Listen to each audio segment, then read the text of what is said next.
Howdy, this is the Views from the Schott podcast. I'm your host, your one and only host, Tim Miller, and today it is Thursday, January 1st, 2026, and I wish you a very, very, very happy New Year. On today's show, we are discussing Ohio State taking on Rutgers in the first game of the new calendar year. Look, if you're anything like me, if you woke up this morning full of regret, of decisions that you question from the previous night on New Year's Eve, you're not alone. I'm right there with you. And of course, I'm not talking about how you may have behaved at a New Year's party. That's not at all what I'm talking about. I'm talking about questions of maybe a head coach, maybe of a football team that did you wrong and that did you dirty on New Year's Eve and remained winless, by the way, on New Year's Eve. If you're anything like me and you question and you wonder and you're full of regret, don't worry. Ohio State basketball is here to save you. You may have heard some things, you may have seen some things, you may be listening to the show all the time and you know all about Ohio State basketball, but I assume there's a whole lot of crossover between Ohio State basketball fans and Ohio State football fans. While the portal opens and Ohio State football has an offensive coordinator to hire and all the moves that will go on over there in the football world, guess what? We're here to talk hoops with you, where it's actually normal to lose more than 2 games per year. And by the way, even if you're Kentucky, if you're Gonzaga, if you're North Carolina, if you're Duke, even the best of the best will lose more than that. So that said, losing, it's a little bit more normal here. The program not really where we want it to be, but it shouldn't hurt as bad. It shouldn't sting as bad with each loss as it did for the football team. A very disappointing night last night as I watched and hoped and prayed for a miracle.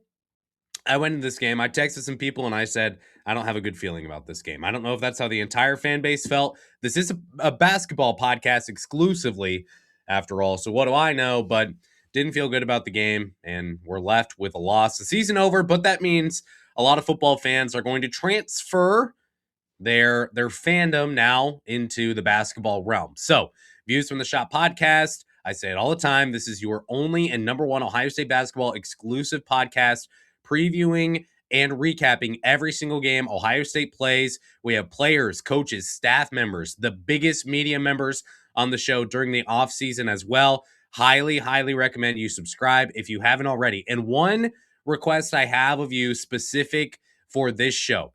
It's 2026. It's a new year. I'm recording this kind of late mid-morning on January 1st. So I'm going to post it at a weird time. I normally post these on Twitter around 9 o'clock in the morning. That's when I get the most traction. So please, just for this show, if you've never done it before, please do it. Right now, stop, pause, so long as it's safe, and like the tweet from Views from the Schott podcast that published this episode to you. It has the links on the reply tweet to Apple, to Spotify, and to YouTube. Please like that video. That would go a long way. I want to make sure this video, this podcast gets out to as many people as possible. So please do that as well. Okay. So you're here for Ohio State basketball content. That is what we're going to do. I can't fix what's broken in our hearts from the football team, but I can tell you about Rutgers. Is that a good enough consolation for us?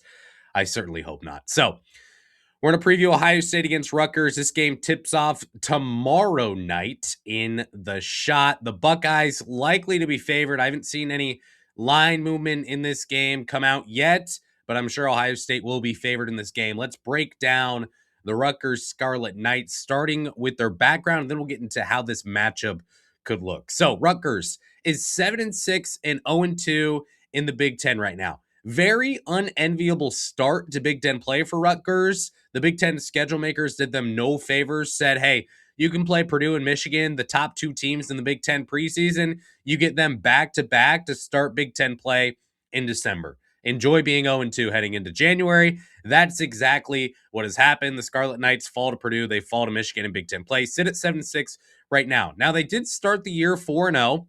Then they lost 6 of 7 games. That's where all 6 of their losses came including a loss to the Blue Devils, not Duke, not the Duke Blue Devils, the Central Connecticut State Blue Devils is a team that Rutgers lost to this year. You may have first been introduced to them during the Players Era tournament where Rutgers had the chance to play Tennessee and Notre Dame. Tennessee tucked Rutgers into bed with about 5 minutes left in the first half, or maybe even 10 minutes left in the first half. It was a trouncing from the get-go. Felix Okpara hit a three that had an arc so high that the National Weather Service needed to be called and send out some kind of a warning. And from there, it was curtains in that game. Tennessee absolutely thumped Rutgers. Then Notre Dame the next game. They have a tight loss to Notre Dame. The Fighting Irish win that game. Rutgers loses again. And I will say that Feast Week is one of my favorite weeks of the year. I was very excited for the Players Era tournament. And Rutgers was the first game, I believe, each day. Rutgers did not give me what I was looking for in terms of good college basketball. So overall, the best win for Rutgers right now is against UNLV. Ohio State, say what you will, I've been more pessimistic on Ohio State basketball this year than the fan base at large, I feel like, which is very, very rare for me. I haven't seen Ohio State as an NCAA tournament team so far. However, the Buckeyes have 3 better wins than Rutgers' best win, which is against UNLV. Shout out Tate Martell. They are 200th in the net right now, 159th in Ken Pom, and 193rd in Bart Torvik. The fact that you can be a power conference team and be barely in the top 200, not 100, not 150, 200 in the net, that's wild. So Rutgers is also one of only 2 teams in the Big Ten with a negative net point differential right now. Maryland is the other. So Steve Pikiell, head coach there at Rutgers, he misses that Jersey Mike's money that brought him Ace Bailey and Dylan Harper. And just, I will never understand how you get 2 of the top 3 or 4 or 5 picks in an NBA draft on your team, and yet you still manage to miss the NCAA tournament.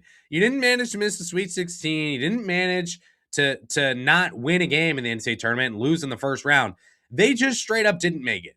And Steve Pikiell still gets to keep his job at Rutgers. I get the standard there is much different, but it is what it is. And if you're a Rutgers fan watching this show, because this is probably going to be the only podcast that's going to cover Ohio State against Rutgers in basketball, you're probably saying, well, Ohio State has sucked for years too. What's the big deal? Yeah, it's true. Ohio State has sucked for a couple years, but it's not been as bad as Rutgers. So I get to say this. I get to. And it's my show too, so I say what I want. So let's get into the Rutgers offense here, okay? They're averaging 68.7 points per game. We'll stop there. That's last in the Big Ten so far this year, and it's not very close. Minnesota, I believe, is second to last, and they're averaging over 70 points per game. They've got a 104.6 offensive rating, 40.3% from the field, 32.3% from the three-point line, and right now, 207th in adjusted offensive efficiency, according to Ken Pom. Now, I will say these numbers were as of December 31st, and before games even started on December 31st, so this may have changed by a couple spots, but regardless, the numbers are the numbers. Rutgers offensively, not all that impressive. Now, I say this in my notes. I really don't believe this. Rutgers is a team with a 2-headed monster. Now, if you are, whatever you're doing right now, if you just look to your left and you see Frankenstein kind of zombie walking toward you with his arms out, you would be terrified and you would get up and do something about that. I'm not sure that this 2-headed monster from Rutgers would elicit the same response from you. And if that's the case, I wouldn't blame you. So 13 games in, your leading scorer is averaging 14.4 points per game. If that's the case, you're probably going to have a bad time. That's what we're seeing in Rutgers so far this year. So we'll talk about Dylan Grant. He is the leading scorer for Rutgers, averaging 14.4 points per game. He kind of steps into a leading role now for Rutgers after getting Gabe Cupps-esque minutes last year at Rutgers as a freshman. He wasn't really highly recruited. DePaul, Cincinnati, the only other Power 5 offers that he received out of high school. And now at this point, again, averaging over 14 points per game, 6.1 rebounds per game. He's shooting at 48% from the field, and the 3-point shot is not there. He's just 23.3% from the 3-point line while attempting a bunch of 3-pointers so far this season. So there is some good in him. And I've been very negative on Rutgers so far. I don't want to slight everyone within the state of New Jersey on talking about Rutgers basketball. I will say there's some good in Dylan Grant. He plays kind of similarly. If you mesh Brandon Knowles' availability in and around the paint with Amari Bynum's motor, I think that's what you get in Dylan Grant, obviously with in terms of a less skilled player than a Knoll or an Amari Bynum. He does play with a super high motor. He likes to play around the rim. He'll grab rebounds, he'll fight for loose balls, he'll pull in errant passes. He's a guy who's just out there and he loves the game. That's what it looks like when he's playing basketball. So that's fun to see. Like I said, the 3-point shot hasn't been there. He can hit threes to the point where you have to get a handout on him.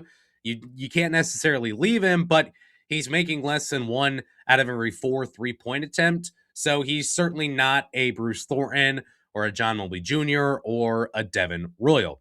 This is a player who's best playing outside in. He will grab the ball behind the 3-point line.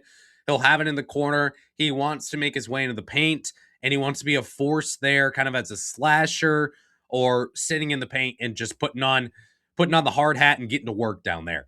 That's what you see in a player in Dylan Grant. So this is a leading scorer for Rutgers.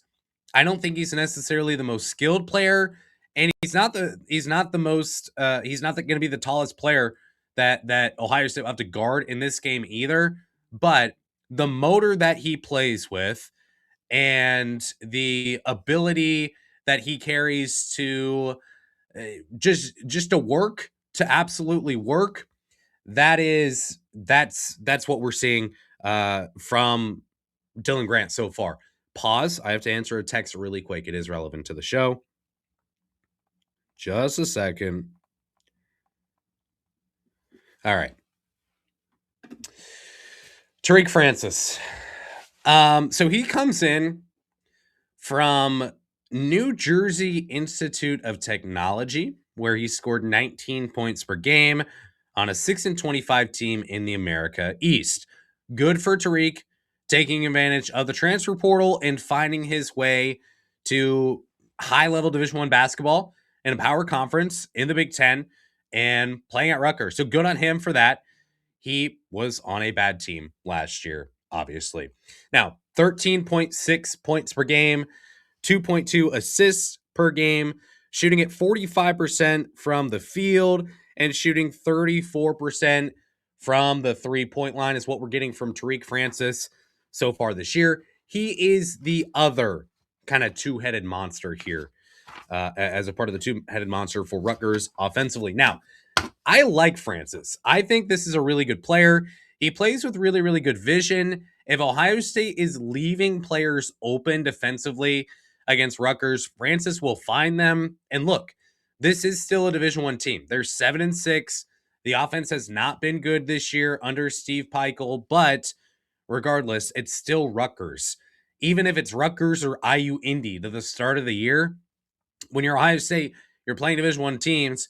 These are going to be players who can hit shots. There's no doubt about that. So that said, if you've got Ohio State kind of sagging off of people, this isn't the YMCA. Players are going to be able to hit shots, and Francis is going to be the guy who can help his teammates find high-quality open looks. He's got an assist rate of 20.7% so far this year. That's 77th percentile in college basketball.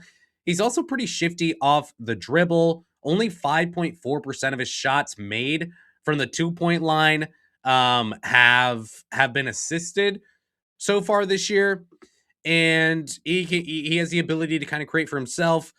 He definitely seems to be the more skilled between him and Grant, so he's the more skilled head on the two-headed monster. But this is a player who will play point guard. He's going to look to share the ball. He's going to look to create off the dribble for himself, and he can knock down some three-pointers. We've seen that ability at times this year. It's not been exceptional, obviously, at 34%, but it's been pretty solid regardless. I got to pause for a cough. I'm sorry. Love the mute button. If you're watching on YouTube, there you go. All right. And now a sip. And we move forward. Still kind of fighting off this cold. It is what it is. So team metrics for Rutgers offensively. If you look at the good, I will say one thing they're really good at is fast break scoring. They're scoring 11 fast break points per game so far this year. 16% of points come off fast break for Rutgers this year. That's really, really high. Both those numbers, pretty solid.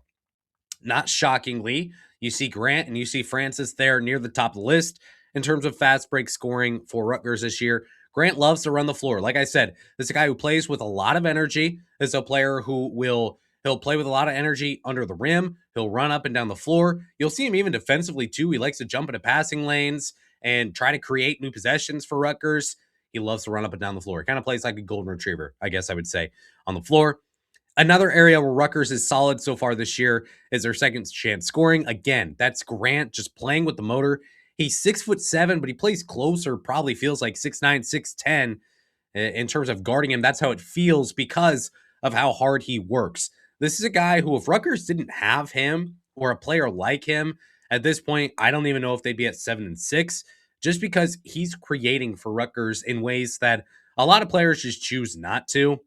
He's averaging 3.1 second chance points per game. That's 94th percentile in college basketball this year. So definitely something that Ohio State will have to keep an eye on. You look at Emmanuel Ogbole, you look at Tariq Francis, Jamichael Davis. All those players are going to be able to score off second chance opportunities. Overall, Rutgers, 14.6 second chance points per game. That's 92nd percentile in college basketball. They're the number one team in college basketball and percentage of points scored on second chance points so far this year. So second chance scoring is absolutely going to be an area Ohio State is going to have to focus on. They're going to have to be able to defensive rebound. We'll talk about that more later on in the show. We talk about the good. How about the bad for Rutgers? That's pretty much everything else that you see from the Scarlet Knights. Effective field goal percentage, true shooting percentage, field goal percentage, paint points, assist rate. All of those numbers are 19th percentile or worse in college basketball this season. Free throw shooting, 3-point shooting, not quite as bad. I guess those first numbers, I would say those are ugly. These are just bad. They're below average. They're not quite as bad, but it's certainly not good. So this is, again, a Rutgers offense that I wouldn't describe as skilled. I wouldn't describe them as all that talented, as one that can kind of score in isolation or offsets in the half court. It's really a lot of scoring coming from the second chance, a lot of scoring coming from Dylan Grant outworking players, and a lot of scoring too coming from what Tariq Francis can create. So those are the two players specifically I'm keeping an eye on for Ohio State in this one.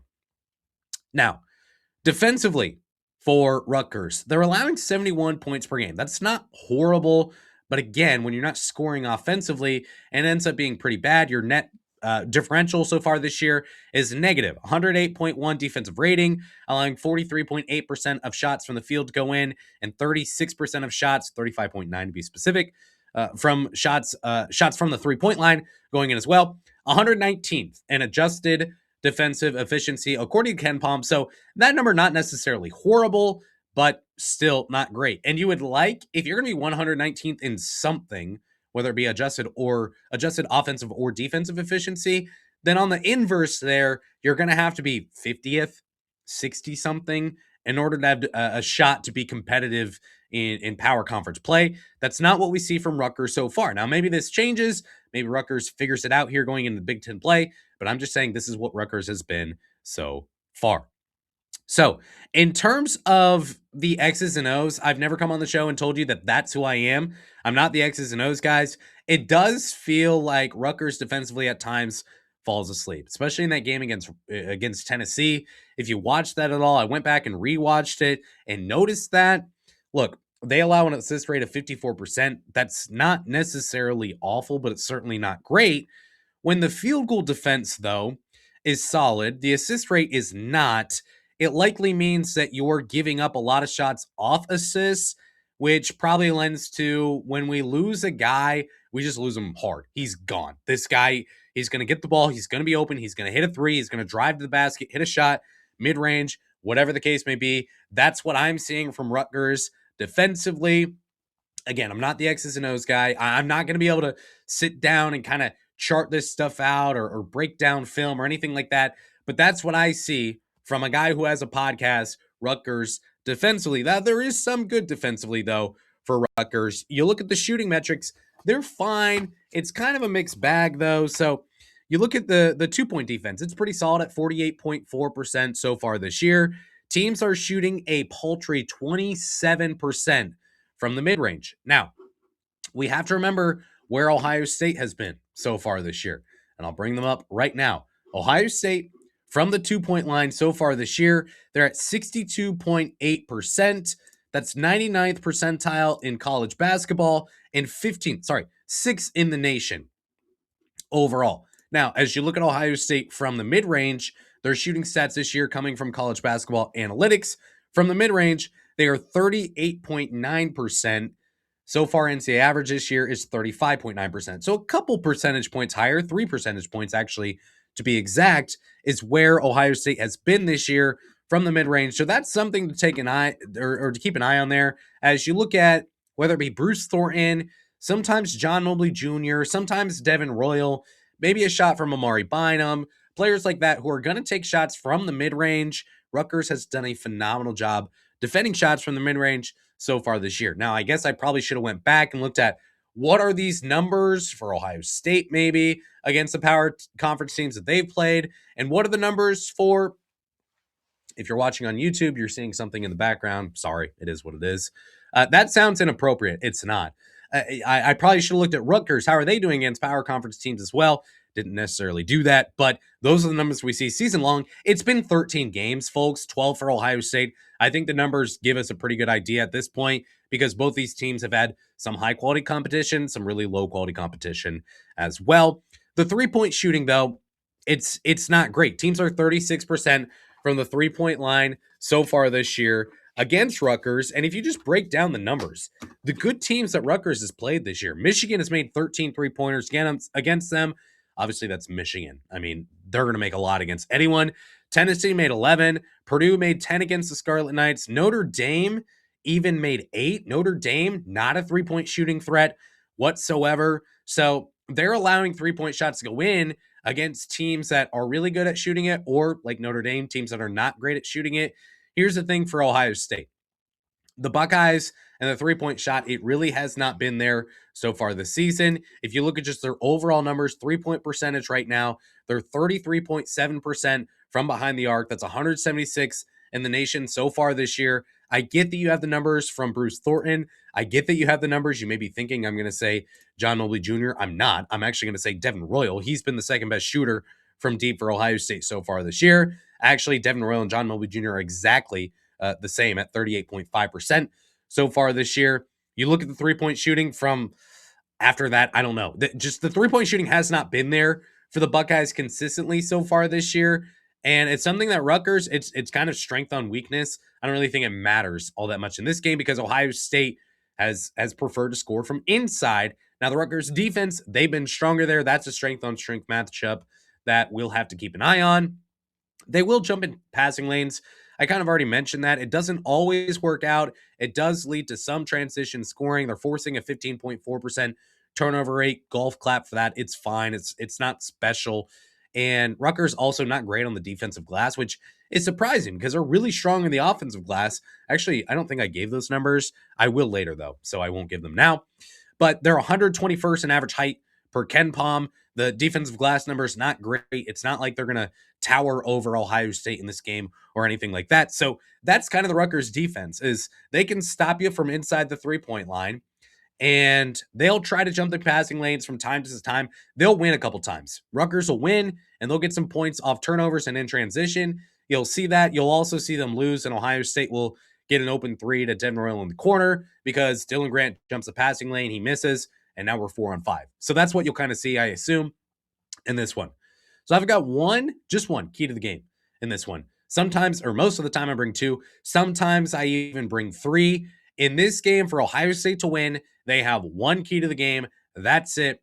It's not special. They just need to defensive rebound. I think Ohio State has the better athletes. I think they have the better skill and talent overall in this game. I think that overall, Ohio State's, their style of play probably lends to winning this game more than Rutgers does. The one thing that can derail all this is if Ohio State fails to defense rebound and they allow Rutgers to score with second chance points in the half court. Rutgers is 22nd percentile in points per game so far this year, yet they are 92nd percentile in second chance points per game and number 1 in the nation in percentage of points scored from the second chance. So what does that mean? If you're not scoring at all, but when you are, it's coming off second chance points, it means you can't score in the half court. It means you really, really struggle to score when Ohio State makes baskets. You've got to run down half court. You start a possession with about 18 seconds left on the shot clock, and you got to get a shot up. Because remember, Rutgers, very good scoring in transition as well. Very good scoring in the second chance. So Rutgers in the half court offensively, among the worst, if not the worst offenses in all of Power 5. That's what this adds up to. If you're not scoring a lot of points, but the points you are scoring, where you've got a really, really good number, is in second chance and in transition, that only leaves half-court traditional sets offense for you to score and not be good. That's what we see from Rutgers. So Ohio State has got to be able to defensive rebound in this game. Rutgers, 81st percentile in offensive rebounding rate this year. They're pulling in nearly 13 offensive rebounds per game at this point. Ohio State, season long, 87th percentile in defensive rebounds per game, and they're 76th percentile in defensive rebounding rate. Now, 4 of Ohio State's five worst defensive rebounding rate games came against Power 5 opponents. Surprisingly, none of those games was against Illinois, the third biggest team, I think, in college basketball so far this season. Notre Dame, also not in that list. So we've seen games for Ohio State against North Carolina, West Virginia, Northwestern, Pitt. Those are the games where Ohio State has struggled to defensive rebound so far this season. Those are all power opponents. I think the only other one was maybe Grambling State or App State, something weird like that. That was the only other game in the bottom 5 of defensive rebounding rate for Ohio State. So you look at Bruce Thornton, who for some reason, only God knows, leads the team in defensive rebounding. I don't know. Maybe Bruce Thornton came in the year and said, you know what? I'll tell you what, if we don't make the NCAA tournament this year, I'm just going to Russell Westbrook every game. I'm going to lead the team in points. I'm going to lead the team in scoring. I'm going to lead the team in three-pointers made. I'm going to lead the team in rebounding. He might lead the team in blocks and steals and everything. That just might be Bruce Thornton this year. He just wants a stat pad, which is stat padding has a very negative connotation. That's not at all what I mean when it comes to Bruce Thornton. But for some reason, he leads the team in defensive rebounding. So he's going to have to lead Ohio State again in this one, apparently. Christoph Tilley is right behind. I think he's averaging 0.1 less rebounds per game so far this year on the defensive glass than Bruce Thornton. You look at Devin Royal, look at Amari Bynum. They're going to have to help out as well. A lot of this comes down to stifling Dylan Grant, I think, which I think Amari Bynum can really do. I assume Bynum will be matched up on Grant for the most part when those two are in this game at the same time. So as long as Ohio State can defensive rebound, I think they're going to be fine in this game. That's the one thing I look at. If it's halftime and Ohio State is losing on the defensive glass 19-14, I assume Rutgers is winning this game. As long as Ohio State wins the battle on the defensive glass, I think Ohio State probably wins this game. So my prediction in this one. Look, we're a third of the way through the college basketball season. We're heading into January. We've got 2 months down. We've got 12, 13 games completed for both these teams. I think we have enough information at this point to kind of understand who these teams are. And as you look at Rutgers, I don't think they're that good. I think Rutgers is bad. You were down by double digits against Purdue before you even reached the halfway mark in the first half. You're already down by double digits. And Purdue just swept them under the rug. It was no issue for Purdue. It was just it's like doing a daily chore. Like, let's just get it over with, and then we'll look forward to whatever comes next. They slipped by American. They used a last-second garbage time dunk to get that margin up to 9. Lost to Central Connecticut State. If you play College Hoops 2K8 or whatever, College Basketball 10, greatest video game of all time, you're not even starting a dynasty with Central Connecticut State. If you want to start low, and I get that, I've done that before. You like to start low and kind of work your way up and build a program before getting a new job. There's no luster that comes with Central Connecticut State. No offense to those in that region, to those a part of that program, the university, none whatsoever. You're not starting. There's nothing there. There's nothing exciting about a program like that. You can't lose to Central Connecticut State. destroyed by Tennessee from go. From the jump, from start to finish, Tennessee just ran around Rutgers. Michigan did laps around Rutgers, winning by 41. You beat Penn and you beat Delaware State by a combined 6 points, and you literally needed a Pitt-esque buzzer-beating three-pointer just to beat Penn. Tariq Francis, he had a three-pointer with 0.6 seconds left on the shot or on the game clock, I think, to win it. They were down by 2. They won by 1 point in that game because of a three-pointer. That's just embarrassing. And you know what? If it were my program, I would march right on over to the Big Ten men's basketball YouTube page and say, hey guys, can you just take that down? I'm embarrassed. That's what I would do. I'd politely demand it. Please take it down. Please don't make me use force. Sometimes it's just not that hard to know where a team stands. I think that's where we are with Ohio State and with Rutgers. We've seen enough from Ohio State, even sitting at 9-3, even as me saying this is not an NCAA tournament team right now, doesn't mean it can't change. Right now, I don't see Ohio State as an NCAA tournament team. That said, I think we know where these two teams stand. So what does the BIP say about this game? The BIP says Ohio State minus 9.5, and this one says a total around 147.5. So when these numbers come out, if you're looking to place money, that's where we see this game going, at least from the BIP. Look, I've been negative about Rutgers during this entire show. I haven't given that program a lot of respect. If Ohio State happens to drop this game, I don't even think I look that bad, because there's no reason to believe with the information that we have that Rutgers should be competitive against Ohio State. So I'm going to pick Ohio State to win this game. I think Ohio State should win this game by double digits. I think Bruce Thornton, John Mulvey Jr., Devin Royal, Christoph Tilley, Amari Bynum, Brandon Knoll, they are all more skilled than the most skilled player that Rutgers has, maybe other than Tariq Francis. I'll probably take Tariq Francis's skill over Brandon Knowles at this point, but you get my point. There's just too much talent that Ohio State has. The Buckeyes should win this game.